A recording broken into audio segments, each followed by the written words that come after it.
කලින් වීඩියෝස් වලින් මම ඔයත් එක්ක එක දිගටම කතා කරේ පොළොන්නරුව රාජධානිය ගැන. ඉතින් මම අද හිතුවා වෙනස්ම පැත්තකට යන්න. ඉතින් දේශගුණය අතින් බැලුවහම හරිම සෞම්‍ය සීතල දේශගුණයක් පිහිටලා තියෙන පුංචි එංගලන්තේ. එහෙම නැත්නම් නුවරඑළියේ පිහිටලා තියෙන සුවිශේෂී ස්ථානයක් ගැන තමයි මම අද ඔයත් එක්ක කතා කරන්න හිතුවේ. ඉතින් මේ සුවිශේෂී ස්ථානය අපි කොච්චර නුවරඑළියේ ට්‍රිප් ගියත් අපිට යන්න අමතක වෙන තැනක්. ඉතින් මේ තැන මොකක්ද කියලා හරියටම දැනගන්න මේ වීඩියෝ එකත් එක්ක දිගටම එකතු වෙලා ඉන්න.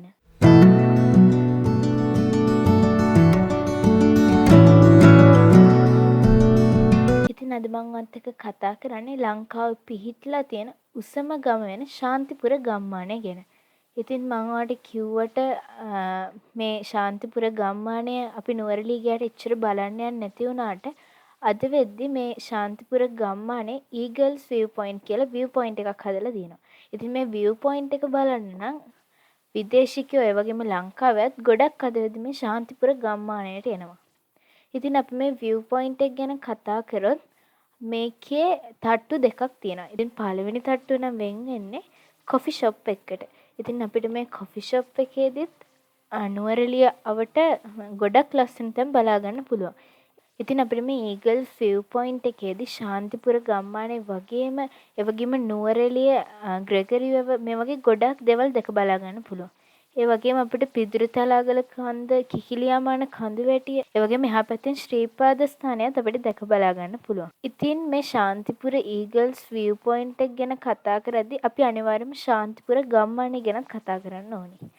ඉතින් ශාන්තිපුර ගම්මානේ ඉතිහාස කතාවෙන් අපි ශාන්තිපුර ගම්මානේ ගැන කතා කරන්න පටන් ගමු. ඉතින් අපිට මේ ඊගල්ස් view point එකේදී මේ ශාන්තිපුර ගම්මානේ වගේ මේ අවට තියෙන ගොඩාක් ලස්සන කඳුවැටි ඒ වගේම ලස්සන පරිසරය අපිට දැක බලා ගන්න පුළුවන්. මේ ශාන්තිපුර ගම්මානේ පිහිටීම ගැන කතා කරොත් නුවරඑළිය නගරයේ ඉඳලා කිලෝමීටර් 5ක දුරින් තමයි මේ ශාන්තිපුර ගම්මානේ එහෙම නැත්නම් ලංකාවේ උසම ගම්මානේ පිහිටලා තියෙන්නේ. ඉතින් මම ඔයාලට කලිනුත් කිව්වනේ මේ ශාන්තිපුර ගම්මානේ කියන්නේ ලංකාවේ තියෙන උසම ගම්මානේ කියලා. ඉතින් මුහුදු මට්ටමේ ඉඳලා උස බැලුවොත් අඩි 7300ක් වගේ ඉහළින් තමයි මේ ශාන්තිපුර ගම්මානේ පිහිටලා තියෙන්නේ. ඒ වගේම මම ඔයාලට කිව්වනේ අපිට ශාන්තිපුර ගම්මානේ වටේ කිකිලියාමාන කන්ද දැක බලා ගන්න පුළුවන් කියන. ඒ වගේම මේ ශාන්තිපුර ගම්මානේ පිහිටලා තියෙන්නේ කිකිලියාමාන කඳුකරය අවසානම බෑවුම් කොටසක. ඉතින් අද වෙද්දි මේ ශාන්තිපුර ගම්මානේ පවුල් 900කටත් වඩා ජීවත් වෙනවා. ඉතින් දැන් මම ඔයාලට කිව්වේ මේ ශාන්තිපුර ගම්මානේ පිහිටීම ගැන.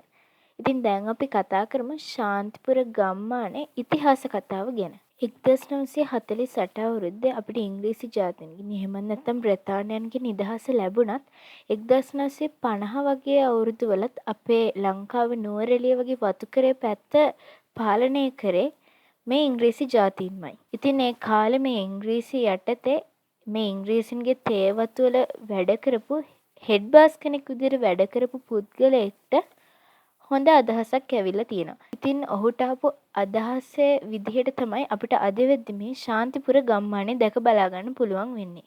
ඉතින් මේ ශාන්තිපුර ගම්මානය නිර්මාණය කරන්න පුරෝගාමී වෙච්ච පුද්ගලයාගේ නම තමයි ටී විලියම් ප්‍රනාන්දු. ඉතින් මේ ටී විලියම් ප්‍රනාන්දු කියන පුද්ගලයා සමාජ සේවා වැඩවලට ගොඩක් උනන්දු කෙනෙක්. ඉතින් ඒ කාලේ මෙයා මේ තේවත්තේ සේවකයෙක් විදිහට වැඩ කරන කාලෙදිම ශාන්ති යෝජනා ක්‍රමය කියලා පොඩි සමිතියක් පිහිටුවලා නුවරඑළියේ ඒ පැත්තේ ගෙවල් නැති පවුල් 7ක් විතර ගෙනල්ලා මේ තේවත්තට උඩින් පිහිටලා තියෙන මේ ලස්සන ලඳු කැලෑවේ ගෙවල් හදලා එයාලට ජීවත් වෙන්න කියලා තියෙනවා. ඉතින් ඔයා දන්නවනේ තාමත් අපිට නුවරඑළිය පැත්තට ගියාම හරිම සීතලයිනේ. ඉතින් ඒ වගේ මේ ශාන්තිපුර ගම්මානේ අත්හිතේදී යන්න හරියට පාරක්වත් තිබිලා නැහැ. ඉතින් ඒ හින්දා මේ සීතලයි දුෂ්කරතාවයයි හින්දා ගොඩක් මිනිස්සු එහෙ දවස් 2-3ක් ඉඳලා ගම දාලා ගිහිල්ලා තියෙනවා. ඉතින් ඒ කාලෙදි මේ විලියම් ප්‍රනාන්දු මහත්මයා ජීවත් වෙන්න හරියට ඉඩකඩ නැති පවුල් 7ක් මෙහි ගෙනල්ලා මේ ශාන්තිපුර අදවැදි තියෙන තැනට ගෙනල්ලා පදිංචි වෙන උත්සාහ කරපු කාලේ මං කිව්වනේ මේ ශාන්තිපුර ගම්මානයට උඩින් තේවත්තක් පිහිටලා තියෙනවා බ්‍රිතාන්‍යයන් සතු. ඉතින් මේ තේවත්තේ අයිතිකාරයා මේ ප්‍රනාන්දු මහත්මයාට බැනලා තියෙනවා. ඉතින් මෙහෙම ටික ටික පවුල් 7-8 ගෙනල්ලා පදිංචි කරපු ගම කොහොම හරි මේ විලියම් ප්‍රනාන්දු මහත්මයා ගොඩක් ලොකු ගමක් බවට පත් කරනවා. ඉතින් මෙහෙම ගම එන්න එන්න දියුණු කරාට ඒ වෙද්දිත් මේ ගමට නමක් දාලා තිබ්බේ නෑ. ඉතින් 1962 දී මේ විලියම් ප්‍රනාන්දු මහත්මයා මේ අපි අද වෙද්දී මේ ගමට ශාන්තිපුර කියන නම 1962 දී තමයි ලබා දෙන්නේ. ඉතින් මේ නම දාන්න හේතුව තමයි මේ විලියම් ප්‍රනාන්දු මහත්මයාගේ බිරිඳගේ නම ශාන්ති කියලා සඳහන් වෙනවා. ඉතින් ඒකත් එක හේතුවක් වෙන්න පුළුවන් කියලා මේ නුවරඑළිය ප්‍රදේශයේ ජනතාව කියනවා. ඒ වගේම මම ඔයාලට කලිනුත් කිව්වනේ මේ ශාන්තිපුර ගම්මානේ පිහිටවන්න ශාන්ති යෝජනා ක්‍රමය කියලා සමිතියක් සංවිධානය කරා කියලා. ඉතින් ඒ සමිතියේ නමත් ශාන්ති. ඉතින් ඒ හින්දා මේ ශාන්තිපුර ගම්මානයට එහෙම නම දාන්න ඇති කියලා තමයි මේ නුවරඑළිය ශාන්තිපුර ගම්මානේ ජීවත් වෙන මිනිසුන් අතර කතා පැවතෙන්නේ. ඉතින් ඒ වගේම මේ විලියම්ස් ප්‍රනාන්දු මහත්මයා මේ ශාන්තිපුර ගම්මානයට කොච්චර ආදරය කරාද කියනවනම් එතුමා මැරුණට පස්සේ එතුමාගේ දේහයත් මිහිදන් කරලා තියෙන්නේ මේ ශාන්තිපුර ගම්මානයේමයි. ඉතින් දැන් අපි කතා කරේ ලංකාවේ උසම ගම වෙන ශාන්තිපුර ගම්මානයේ ඉතිහාස කතාව ගැන.